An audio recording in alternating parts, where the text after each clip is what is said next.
नालंदा जिले में पैक्स चुनाव को लेकर विभिन्न प्रखंडों से अध्यक्ष पद के लिए उम्मीदवारों ने नामांकन दाखिल कर अपनी दावेदारी पेश की है।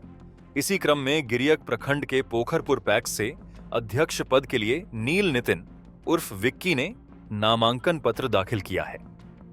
इस अवसर पर विक्की ने कहा कि इस बार चुनाव लड़ने का मुख्य कारण यह है कि वर्तमान पैक्स अध्यक्ष के कार्यकाल में किसानों को कोई लाभ नहीं मिला है। उन्होंने कहा कि वह जनता के मुद्दों पर चुनाव लड़ रहे हैं क्योंकि जनता ही उन्हें चुनाव में उतार रही है। विक्की ने किसानों के लिए खाद, बीज और संसाधनों की कमी को मुद्दा बनाया और कहा कि पैक्स में किसानों को इन सुविधाओं का कोई लाभ नहीं मिला है। उन्होंने आगे कहा कि अगर हम जीतते हैं तो किसानों के लिए खाद और बीज सरकारी रेट पर उपलब्ध करवाएंगे। बिचौलियों की अवैध गतिविधियों को खत्म करने का पूरा प्रयास करेंगे क्योंकि वर्तमान पैक्स अध्यक्ष के कार्यकाल में बिचौलियों का ही काम चलता है। इस बार चुनाव लड़ने का यही बिंदु मुख्य है कि जो वर्तमान पैक्स अध्यक्ष जो भी हैं उनके द्वारा किसान का कोई लाभ नहीं है और हमको जनता के द्वारा ही लाया गया है। जनता ही चुनाव लड़वा रही है, इसलिए हम जनता के मुद्दे पे ही चुनाव लड़ना पसंद कर रहे हैं और जनता के लिए ही चुनाव लड़ रहे हैं।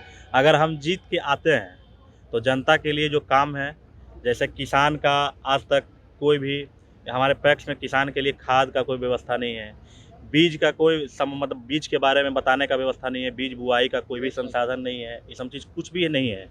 इसीलिए जनता अगर चुन के ला रही है हमको तो हम जनता के लिए काम करेंगे। अगर हमें जनता चुन के लाती है तो जनता के लिए मुख्य रूप से खाद जो सरकारी रेट पे उचित दाम में उपलब्ध है वो सारा उचित दाम पे सरकारी रेट में ही उपलब्ध करवाने का पूरा प्रयास करेंगे। हम बिचौलिए के द्वारा ही सारा काम ही किया जा रहा है आज तक। ठीक है, हमारे पैक्स में जो भी पैक्स अध्यक्ष अभी वर्तमान जीते हुए हैं बिचौलिए के द्वारा ही काम ही किया जा रहा है उनके द्वारा, और मतलब किसान उनसे त्रस्त है, मुख्य रूप से जनता त्रस्त है, अगल बगल के लोग जितने भी हैं सारा त्रस्त है। इसलिए जनता ही खड़ा करवा रही है, जनता की चुनाव लड़ रहा है।